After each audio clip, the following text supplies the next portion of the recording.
আজকে আমি বেগুন ভর্তা করছি, হয়ে গেছে প্রায়। এই বেগুনটা আমি প্রথমে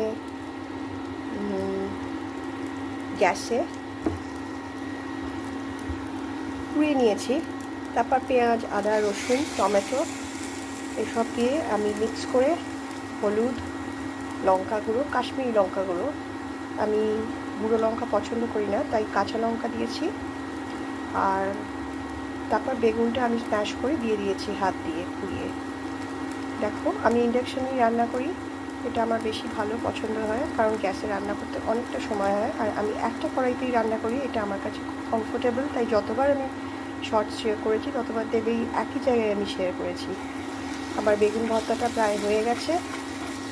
এর মধ্যে নুনও দিয়েছি, অল্প চিনি দিয়েছি, চিনি বেশি পছন্দ করি না, বাট ব্যালেন্সের জন্য চিনি। লাস্টে আমি একটু ধনেপাতা দিয়ে দিলাম। কেমন লাগলো আমাকে জানিও প্লিজ। Thank you.